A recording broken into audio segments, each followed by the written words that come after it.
नारद जी आए, नारायण नारायण। भगवान घर बना रहे थे सुंदर सा। नारद जी बोले, प्रभु मेरे लिए बना रहे हो ना, बनाओ बनाओ, मुझे घर गिफ्ट करो, मैं आपका बहुत बड़ा भक्त हूं। भगवान बोले, नारद जी आपके लिए घर नहीं है, तो किसके लिए है? वो मेरा राम दयाल नाम का भक्त है, उसके लिए बना रहा हूं। अच्छा, नारद जी बोले, क्या मेरे से भी बड़ा भक्त है वो? भगवान बोले, तो आपसे भी कई गुना बड़ा है। अच्छा, तो मैं देखना चाहता हूं मेरे से बड़ा है, कितना बड़ा है। भगवान बोले, तो चले जाओ, मैं एड्रेस दे देता हूं, पता। नारद जी ने पता लिया, बोले मैं भी देखता हूं, मेरे से बड़ा भक्त है, उसके लिए आप घर बना रहे हो? मैं तो कब से आपका भजन करता हूं, मेरे लिए तो आपने एक घर नहीं बनाया। एक बार मैं अपना घर बसाना चाहता था तो आपने मुझे बंदर और बना दिया था। नारद जी भी एक बार ब्याह करने का मूड कर लिए, बना लिए कि मैं भी करूंगा ब्याह। क्यों? नारद जी ने एक बार ब्याह करने का मन बना लिया। आप लोगों को देख देख के नारद जी का भी मन हो गया, मैं भी ब्याह कर लूं।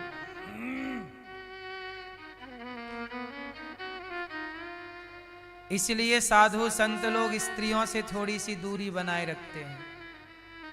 क्यों? क्योंकि साधु संत शादी ब्याह में भी कम जाते हैं। क्यों? अरे कहीं शादी ब्याह में जाते जाते मन ना हो जाए कि हम भी कर लें, इसलिए दूरी बनाएंगे तो ठीक रहेगा। नारद जी ने एक बार देख लिया किसी का ब्याह है, तो मन में लड्डू फूटने लगे, हमारे भी ऐसी बच्चे होते, हम भी खिलाते, हमारी भी पत्नी होती, हम भी ऐसी हाथ पकड़ के चलते। अच्छा, नारद जी को क्या पता कि यहाँ शादी के बाद फिर लोग रोते हैं। शादी जब तक नहीं होती ना, तब तक शादी का लड्डू फूटता रहता है, और शादी होने के बाद तो आदमी हंसना मुस्कुराना भूल जाता है। हाँ या ना? जब से हुई है शादी आंसू बहा रहा हूं, ऐसा एक भक्त बोल रहा था। मुसीबत गले पड़ी है उसको निभा रहा हूं, परेशान था। आप तो नहीं है परेशान?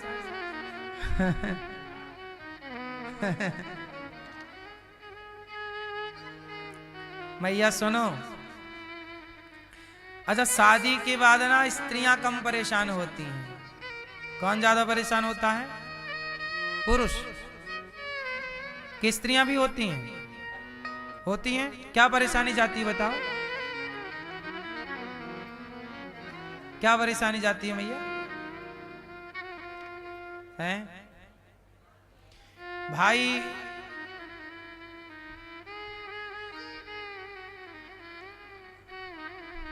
विवाह के बाद परेशानियां इसलिए होती हैं क्योंकि विवाह कर लिया और विवाह करने के बाद रहना कैसे है वो सीखा ही नहीं। गाड़ी में बैठ गए, स्टीयरिंग में बैठ गए, चलाना आता नहीं है, बैठ गए गाड़ी पे और चलाना आता नहीं है, लाइसेंस है नहीं, चलाओ कैसे चलाओगे? इसलिए गाड़ी में बैठने से पहले वो गाड़ी कैसे चलती है सब चीजें समझना होगा।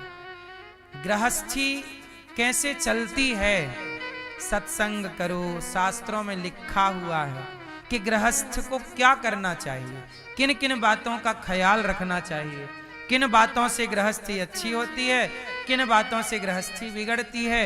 इन दोनों बातों का ख्याल रख लो, ठीक चलेगी। आजकल ज्ञान ना होने के कारण ये सब लड़ाई झगड़े उत्पन्न होते हैं, तलाक वलाक होते रहते हैं। क्यों? नॉलेज नहीं है। अब नारद जी बोले कि प्रभु ये घर किसके लिए बना रहे हो? भगवान बोले राम दयाल, ये लो पता, जाओ। नारद जी गए, नारायण नारायण। तो राम दयाल के गांव पहुंचे, पूछा भाई साहब ये राम दयाल कहाँ मिलेगा? तो गांव वालों ने बताया कि वो अपने खेत में होगा और खेत बो रहा होगा, बुवाई चल रही है अभी, तो बो रहा होगा, तो वो हल चला रहा होगा खेत में, बुवाई कर रहा हो। जा। अब नारद जी गए खेत, पूछा किस तरफ उसका खेत है बताए, वो उस तरफ जाओ सीधे वहां मिलेगा। अब नारद जी गए तो एक पेड़ के नीचे नारद जी छिप करके देखने लग गए और रामदयाल धूप में हल चला रहा है और हल चलाता जाए और हर थोड़ी थोड़ी देर में बोलता जाए ऊपर सिर करके, हे श्रीमन नारायण मैं आपको कभी भूलूं नहीं। फिर हल चलाए, बैल को कहे अर्र चलो चलो, बैल किसान अर्र लगाता, अर्र चलो, बैल चलाए। और बैल में पहले के जमाने में ट्रैक्टर से खेती नहीं होती थी, बैलों में ही पीछे जिसे आप कहते ना हलधर, हल हल बलराम जी के पास हल है ना, वो हल किसानों के पास था, बुवाई उसी से होती थी। तो वो दाना डालता जाता बुवाई के लिए, उसमें छोटा सा होता। आप लोगों ने हल का जमाना देखा कि नहीं? मैंने हल का जमाना देखा है। हमारे बाद ही ये सब चीजें बदलाव में आ गई। हम जब थे हमने बैलगाड़ियां खूब देखी हैं गांव में, हल देखे हैं, हलों से जुताई बुवाई सब देखी है खेतों की। हल चलते रहते थे, बैल एक खेत में 4-4 हल चल रहे हैं। हमारे घर में भी बैलों की जोड़ी थी। बैलों की जोड़ी मतलब पहले के जमाने में जिसके घर में जितने बैल मतलब वो उतना बड़ा किसान। बैलों की जोड़ी, जोड़ी मतलब एक हल को चलाने के लिए 2 बैल चाहिए रहते हैं। तो किसी के घर में 10 जोड़ी बैल थे तो 10 हल एक साथ चला सकता था। ये सब पुरानी बातें हैं। आज के बच्चे तो हल भी नहीं क्या जानते हैं, हल भी नहीं जानते होंगे। चलो, तो वो रामदयाल ना हल चलाए और हर थोड़ी देर में, हे श्रीमन नारायण मैं आपको भूलूं नहीं, हल चलाए, बुवाई कर रहा खेत के। नारद जी बोले, हे भगवान ये तो आधे आधे घंटे में भगवान का नाम ले रहा है, मैं तो दिन भर नाम जपता हूं नारायण श्रीमन नारायण। हे प्रभु आपका न्याय बड़ा गलत है। नारद जी बोले मैं और देखूं। तब तक उसकी पत्नी आ गई। पत्नी नाश्ता लेके आई है। अजी सुनते हो, आओ। किसानों की पत्नियां किसानों के पास खेत पे ही नाश्ता भोजन लेके जाती हैं। पहले के जमाने में ऐसे ही था कि पत्नी आ जाती। अब वो रामदयाल की पत्नी आई तो बैल ढील दिए मतलब छोड़ दिए। बैल अपना चरते रहेंगे, बैल भी थोड़ा खा पी लेंगे, थक गए होंगे, और मैं भी थोड़ा खा लूं अर्थात किसान भी खा पी ले। तो दोनों आए, एक पेड़ की छांव में बैठे और रामदयाल की पत्नी दोनों खेत में हैं। और रामदयाल की पत्नी लाई है, ये लो आपके लिए गुलरियां लाई है, खाओ। तो रामदयाल बोला पहले तुम खाओ। तो रामदयाल उठाता है और अपनी पत्नी को खिलाता है। पत्नी खाती, पति भी, दोनों खा रहे, दोनों हंस रहे हैं, मुस्कुरा रहे हैं। बढ़िया जोड़ी है दोनों की, पति पत्नी है, खुश है। नारद जी बोले हे भगवान। अब नारद जी गए वापस। हे प्रभु आपका न्याय समझ में नहीं आया। क्यों? वो तो हर आधे घंटे में एक बार आपका नाम लेता है और वो अपनी पत्नी के साथ खुश है, मस्त है। वो पत्नी में ऐसा लगा कि जब पत्नी के संग बैठा तो एक बार भी आपको नहीं याद किया उसने। तो पत्नी को ही खिलाता पिलाता रहा, पत्नी के ख्यालों में ही रहा। मैं दिन भर आपका नाम जपता हूं श्रीमन नारायण भगवान बोले यहां। भगवान ने कटोरा दिया, कटोरे में घी भर दिया, कहा कि जाओ पूरी पृथ्वी की परिक्रमा लगा के आओ, लेकिन शर्त है एक बूंद घी टपकना नहीं चाहिए, गिरे ना। नारद जी बोले अभी आता हूं। कटोरा लिया नारद जी ने, चले परिक्रमा लगाने। पूरी पृथ्वी की परिक्रमा लगा के आए। भगवान ने कहा गिरा तो नहीं घी? बोले प्रभु एक बूंद नहीं गिरा।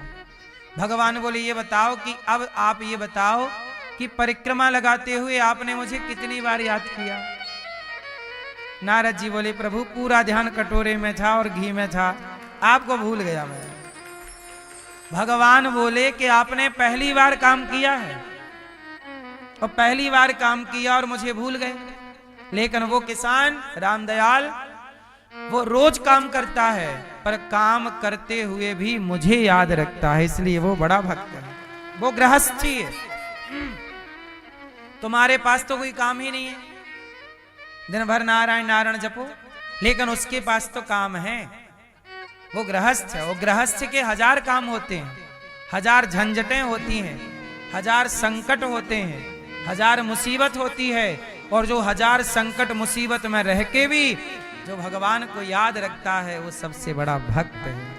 जिसके कोई काम नहीं है वो तो दिन भर याद करे, लेकिन जो काम करते हुए स्मरण करते हैं भगवान, उनके लिए घर बनाते हैं, उनके बारे में सोचते हैं। इसलिए साधु संतों को जितना प्यार भगवान करते हैं, उनसे ज्यादा प्यार सच्चे अच्छे प्रेमी गृहस्थों को करते हैं। पर गृहस्थ वैसा हो, गृहस्थी में रहे, पर रहे भगवान की शरण में।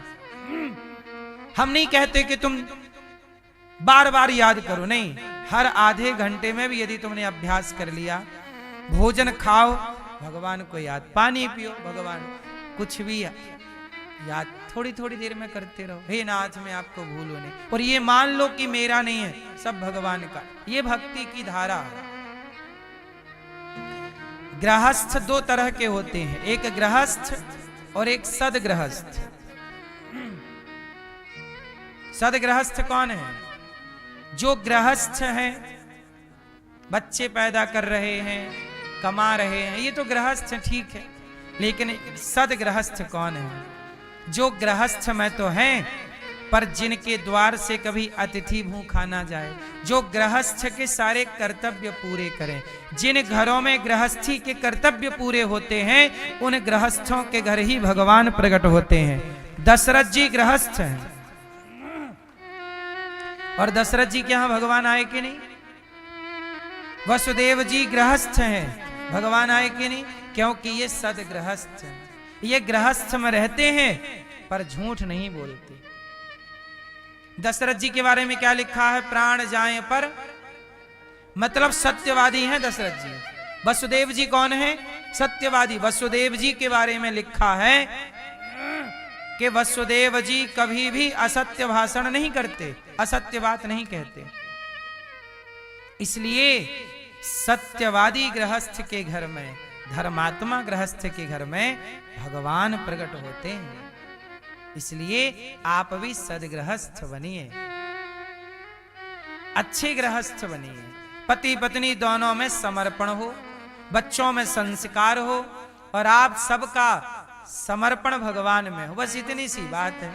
तो इससे क्या होगा कि आप लोगों को लौकिक सुख भी मिलेगा, सांसारिक, और मोक्ष का सुख भी पाओगे। देखो जीवन मिला है ना, दोनों सुख पाना चाहिए। इसलिए हमारे ऋषि मुनियों ने जीवन को 4 भागों में डिवाइड किया है। ये बात मैं बता चुका हूं, फिर दोहरा दूं। हमारे यहां उम्र को 4 भागों में बांटा गया है, ब्रह्मचर्य, गृहस्थ, वानप्रस्थ, सन्यास। 25 साल ब्रह्मचारी रहो, 25 साल गृहस्थी रहो, 25 साल वानप्रस्थ, 25 साल सन्यास। और शॉर्ट में समझाता हूं, समझ लो। बेटी और बेटों का जब विवाह हो जाता है, समझ लो कि आप उसी दिन गृहस्थ से मुक्त हो गए। आप देखो गृहस्थ में गए ना, संसार का सुख लिया कि नहीं? बच्चे बच्चे पैदा हो गए, खिलाया पिलाया, लाड़ लड़ाया, सब किया, सुख मिला कि नहीं? ले लिया ना। अब संसार का सुख ले चुके हो, अब थोड़ा मोक्ष का सुख भी पालो, भक्ति का सुख भी पालो। इसके लिए क्या करना पड़ेगा कि बेटी और बेटों का जब विवाह कर दो, तो आप बिल्कुल फ्री हो गए गृहस्थ से। अब अपना चित्त, बची हुई आयु अब पूरी भगवान को समर्पित कर दो। 50-60 साल जगत को दो, और 50-60 के साल के बाद जो आयु बचे, वो सारी उम्र भगवान को समर्पित कर दो। दोनों बैलेंस हो जाएगा, जीवन का सुख भी पाओगे और वो सुख भी लौकिक पारलौकिक दोनों।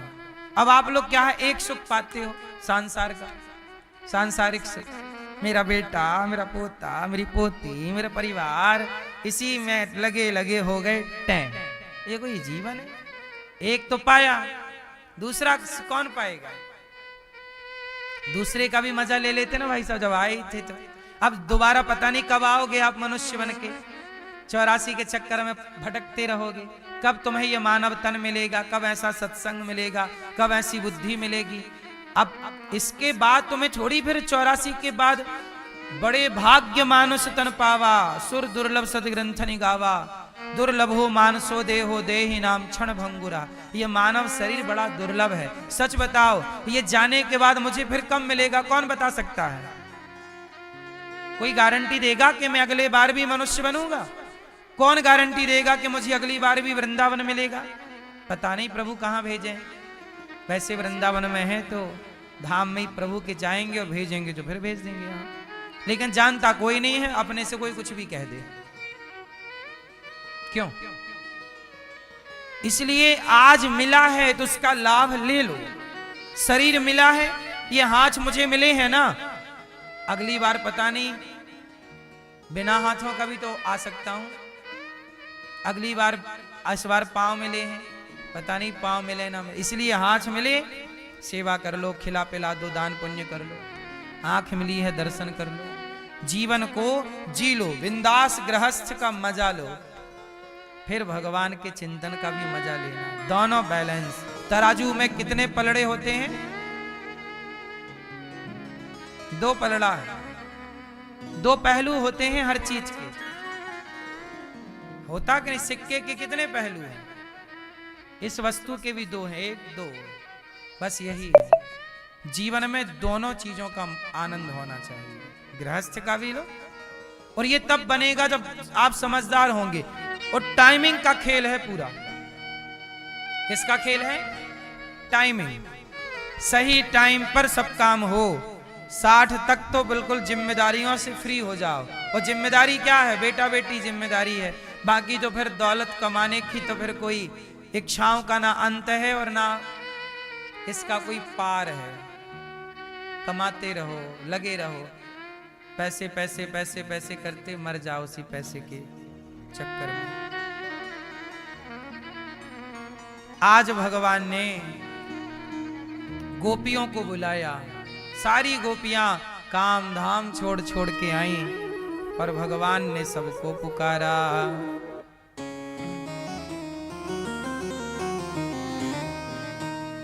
भगवान पिता रात्रि शरदोत्फुल्लिता,